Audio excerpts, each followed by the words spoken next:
All guests on ZASLOW Show 2.0 brought to us by the official beer of the program. You know we're talking Johnny Cuba, European roots with that Caribbean soul, a refreshing German lager in a can. You can pick up a six-pack of Johnny Cuba. How else you'd enjoy the start of Week 16 NFL action tonight? Go to johnnycuba.us. Make sure you always drink responsibly, and don't forget Johnny Cuba's mantra, stay tranquilo. Our pal joins us every Thursday, helps us get ready for our fantasy football playoffs now, is CBS Sports Fantasy Football expert Jamey Eisenberg. Jamey, hello. How are you doing today? Good to see you. Good to see you, too. I'm doing great. How about yourself? I'm good. So I want to start with asking you about Tyreek Hill. Going into next season's fantasy football draft, where do you expect Tyreek Hill is going to be selected? He will probably still be, at worst case, a round 3 pick. My guess is he'll settle somewhere in round 2 if it's a receiver-heavy draft. Look, we have to see what this offseason brings for the Dolphins, what happens if there's a potential coaching change, which I'd be surprised, but you never know. So whatever changes will hopefully help him. But this has clearly been a bad year, whether it's, Tua's 4-game absence, the offensive, scheme change where they're not challenging down the field as much. He is going to be 31, which is typically the year where we start to see wide receivers fall off or have some real injury risk concerns. So I'll be a little bit scared about Tyreek Hill. He was a little bit nerve-wracking coming into this year because of, just turning 30. But yeah, I think a lot of it is just, circumstance more so than him falling off, because when you watch, he still gets open. Just a matter of Tua and the offense is so predetermined at this point. And that was, I think, the huge problem against the Texans. And then you see what happens when you face a tough corner like Stingley. So it was just kind of a disaster in Week 15. Hopefully he can finish the season strong. And what have you what has he been these last couple of years? Has he been a late first-round pick? Oh, this year he was an early first-round pick. He was in conversation to be wide receiver 1, especially when CeeDee Lamb had the contract situation, and some of the other concerns. Look, we thought Justin Jefferson might fall off with his, quarterback change. Jamar Chase had the contract concerns coming into the season. So there was a lot of question marks about who was going to be the number 1 receiver. And a lot of people settled on Tyreek. I thought he was going to have a monster season. Coming off, chance to get 2,000 yards last year, he didn't show any signs of decline. You thought Tua was, hopefully past his injury concerns as well. So it was just a really frustrating season for Tyreek. And look, for Jalen Waddle as well. He was somebody I thought was going to have a breakout season. And he's clearly taken a step back also. Not from a fantasy football perspective. Patrick Mahomes, he's been a full participant in practice so far this week. The Chiefs play this Saturday, all right, because you got the 2 games Saturday, and all 4 of those teams playing Saturday are then playing each other again on Wednesday on Netflix on Christmas Day. So very short week. What do you think the Chiefs are going to wind up doing about Patrick Mahomes? Like, you play him with the high ankle sprain on Saturday and then also play him on Wednesday? Do you sit him this Saturday? What do you think is going to wind up happening there? I think if he's, able to play, they'll play him. Anytime a player thinks that they can go, they're going to try and go. I've done some shows this year with some former defensive backs, Logan Ryan and Darius Butler, and they were both questioning earlier this season when Jordan Love was trying to play through the groin injury, and they were saying it from analyst standpoint, like if I'm or coaching standpoint, if I'm a coach, I'm going to protect the player and not allow him to play. And then I asked them, said, well, you guys played the game before you played hurt. Is anybody keeping you off the field? And both of them, no, of course not. So as a player, if they're able to go, they're going to want to go. I think the Chiefs would probably be smart to rest him, because the last thing you want to do is maybe further injure the ankle, and then you lose the chance at the three-peat with the short turnaround. So these games are clearly meaningful because they want the 1 seed. Buffalo is nipping at their heels, but the last thing they want to do is lose Mahomes. But if he's able to go, and being a full participant in practice is a good sign. He's proven he could play through these injuries before, so hopefully he'll be okay. All right, let's get to the action, beginning with tonight. We got Week 16 kicking off. Broncos at Chargers. Major playoff implications. What do we like? Not a lot, to be honest with you. These are 2 good defenses and 2 teams that don't have a lot of, great fantasy options. The quarterbacks are questionable. I do like Bo Nix as a low-end starter. Herbert has just been really tough to trust. Now he's got offensive line concerns. Since they lost J.K. Dobbins, the backfield has been a disaster, and really the entire offense has sort of fallen apart. So Ladd McConkey is a borderline starter. He's just been so good, and I think he'll avoid Patrick Surtain, so should be able to get you good enough numbers. If he scores, he'll be great, but a borderline number 2 receiver, certainly a starter in 3 receiver leagues and better in PPR than non-PPR.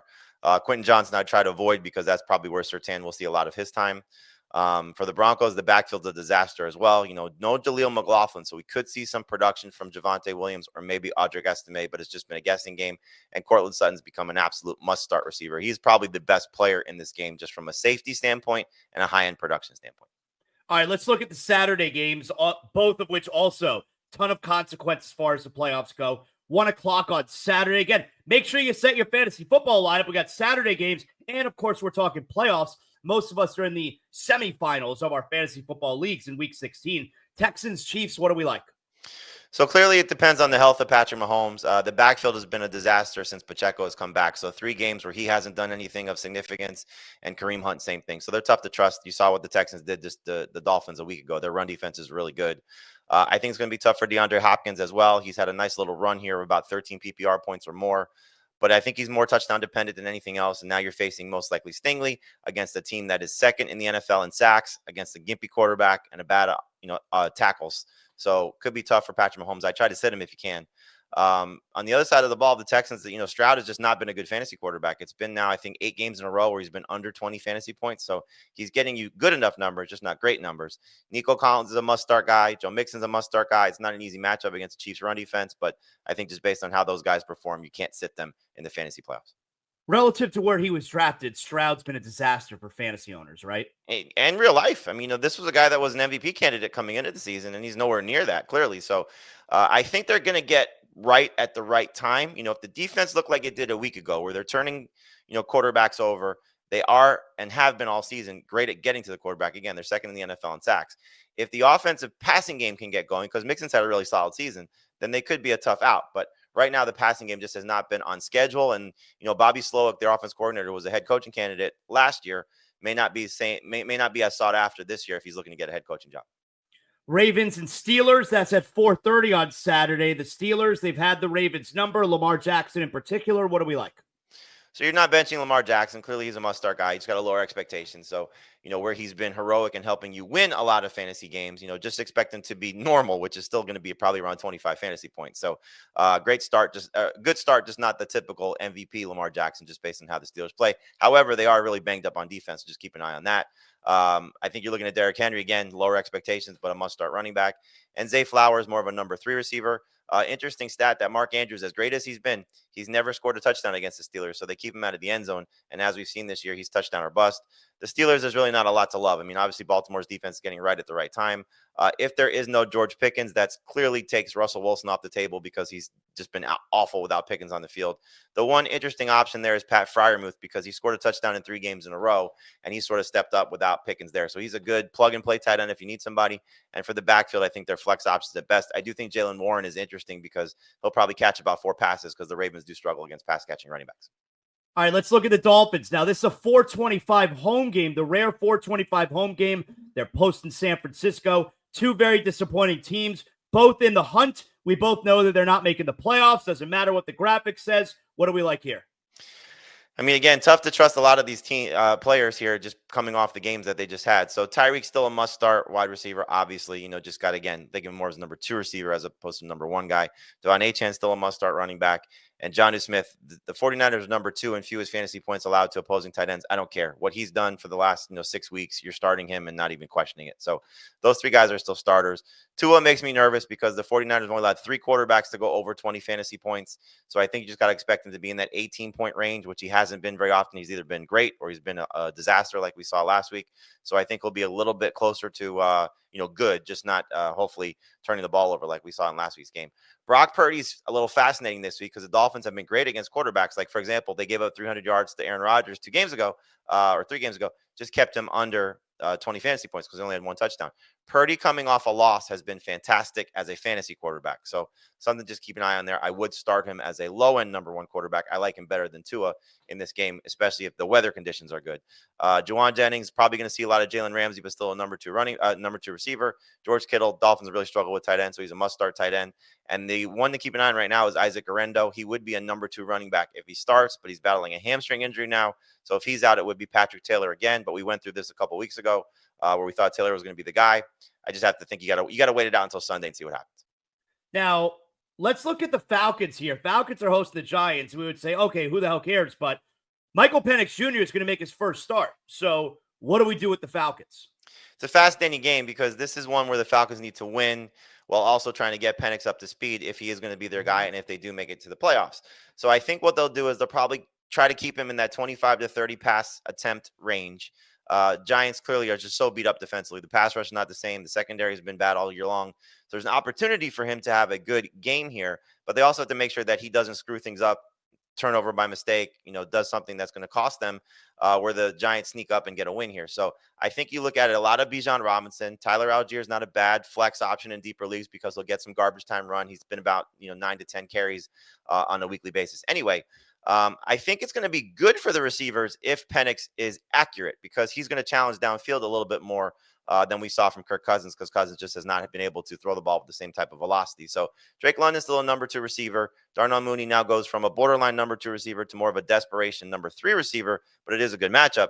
And then Kyle Pitts, you just can't trust him. It could be a good thing for him, but he's just been so inconsistent from a target standpoint. I don't know if they're going to design more plays for Kyle Pitts because Penix is there. The Bears are hosting the Lions at 1:00.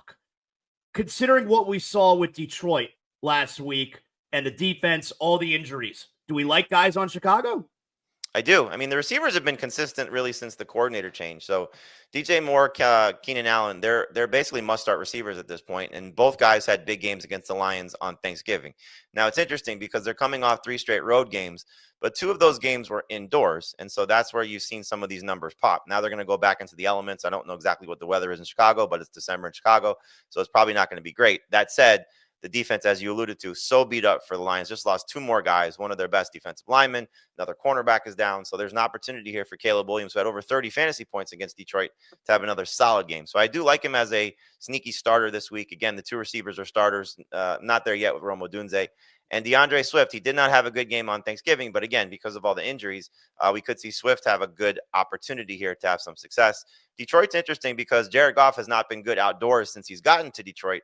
So we'll see how things go there again with the elements. This is a game I think we're going to see a lot of Jahmyr Gibbs. Remember, they just lost David Montgomery. So Gibbs has an opportunity here to be a monster down the stretch. He was great last year in the 3 games that Montgomery missed. He could be an absolute league winner. Not that he wasn't already, but just on steroids now. He's my number 1 running back the rest of the season. Okay. Now, how about Eagles and Commanders? Obviously, you're starting everyone on the Eagles. You were never not starting everyone on the Eagles, but do we believe that what we saw last week from the passing game is something that they can continue with?